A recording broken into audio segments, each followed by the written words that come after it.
नमस्कार. मी नंदिनी आपलं स्वागत करते. आज आपण 7 विचार सूत्र बघणार आहोत. सूत्र क्रमांक 1. विश्वात कोणतीही गोष्टीची प्रगट निर्मिती होण्यापूर्वी ती स्रोताद्वारे विचारांमध्ये निर्माण झालेली असते. तुमच्या जीवनात कोणत्या गोष्टी निर्माण झाल्या आहेत आणि भविष्यात तुम्ही काय निर्माण करू इच्छिता? तुम्ही प्रेम, आनंद आणि मौनाने म्हणजे शांतीयुक्त जीवन जगू इच्छिता? तुमच्या आसपास प्रेम, आनंद, शांतीयुक्त जीवन असावं असं तुम्हाला वाटतं का? तुम्ही पृथ्वीवर उच्चतम विकसित समाज निर्माण करू इच्छिता, जेणेकरून सर्वांना अंतिम लक्ष्य प्राप्त होऊन संतुष्टी प्राप्त व्हावी आणि सर्वांच्या अंतर्यामी असणारे गुण, कौशल्य पूर्णतः खुलावेत. हे लक्षात घ्या की आज तुम्ही जगत असलेले जीवन म्हणजे तुम्ही भूतकाळात केलेल्या विचारांचा परिणाम आहे. सूत्र क्रमांक 2. दुसऱ्या विचार सूत्राप्रमाणे होश आणि जोश यासह एका दिशेत केलेले विचारच वास्तवात उतरतात. जोश म्हणजे उत्साह. हा उत्साहच विश्वासात परिवर्तित होत असतो. आज तुमचा विश्वास कितपत खुला आहे? तुमचं जीवन प्रेम, आनंद, शांतीच्या सर्वोच्च स्तरावर पोहोचेल असा विश्वास तुम्हाला वाटतो का? सध्या तुम्ही आत्मसात केलेल्या समजेमुळे हे सहज शक्य आहे असं तुम्हाला वाटतं का? सूत्र क्रमांक 3. जे तुम्हाला हवं आहे त्यावरच लक्ष केंद्रित करा. जे नको आहे त्यावर नाही. अर्थात अमुक नको व्हायला, तमुक नको व्हायला यावर ध्यान देण्याऐवजी स्वतःला विचारा, मला जीवनाकडून नेमकं काय हवं आहे? जसं उदाहरणार्थ घेऊ, मला आजारी पडायचं नाही असं म्हणण्याऐवजी मला सदैव निरोगी आणि टवटवीत राहायचं आहे, म्हणजे मी आरोग्याच्या बाजूने आहे. सूत्र क्रमांक 4. हे जग जसं दिसतं तसं नसतं. जग तसंच असतं जसं तुम्ही विचार करता, जसे तुम्ही आहात. प्रत्येकाचं विश्व वेगवेगळं आहे. अर्थात सर्वांची गीता भिन्न आहे. दुर्योधनची गीता वेगळी होती आणि अर्जुनाची त्याहून वेगळी होती. म्हणूनच या विचार नियमांसोबत स्वतःचा दृष्टिकोन बदला.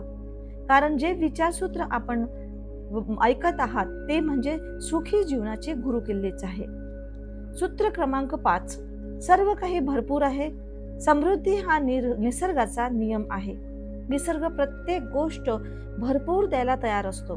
तेव्हा यावर मनन करा की तुमच्या जीवनात काय भरपूर आहे आणि कोणत्या गोष्टीची कमतरता आहे.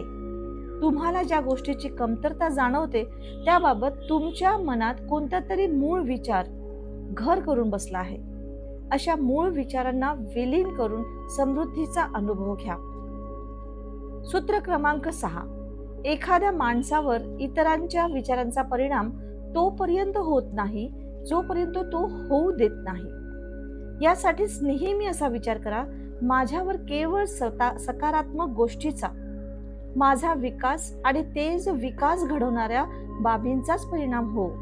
मी केवळ सकारात्मक गोष्टीप्रती ग्रहणशील असावं. मी ईश्वराची संपत्ती आहे. मला कोणतीही वाईट शक्ती स्पर्श करू शकत नाही. तुम्हाला लोकांच्या विचारांबद्दल जर भीती वाटत असेल तर स्वतःला वारंवार सांगा, जोपर्यंत मी परवानगी देत नाही तोपर्यंत माझ्यावर इतरांच्या नकारात्मक विचार वा करणीचा अजिबात परिणाम होऊ शकत नाही. माझ्यावर केवळ सकारात्मक गोष्टींचाच परिणाम होतो. सूत्र क्रमांक 7. आपल्या जीवनात कोणत्याही गोष्टीला प्रगट करण्यासाठी स्वतःच्या भाव, विचार, वाणी आणि क्रियेत एकरूपता असायला हवी. यासाठीच तुम्ही जे बोलता त्याचाच विचार करता का? या सर्व गोष्टीमध्ये एकरूपता आहे का? तुम्ही जे बोलता ते करत नसाल आणि ज्याबद्दल विचार करता तसे तुमचे भाव नसतील तर तुमचं जीवन खंडित म्हणजे अपूर्ण आहे. यासाठीच भाव, विचार, वाणी आणि क्रियेत ताळमेळ साधून अखंड जीवन जगा.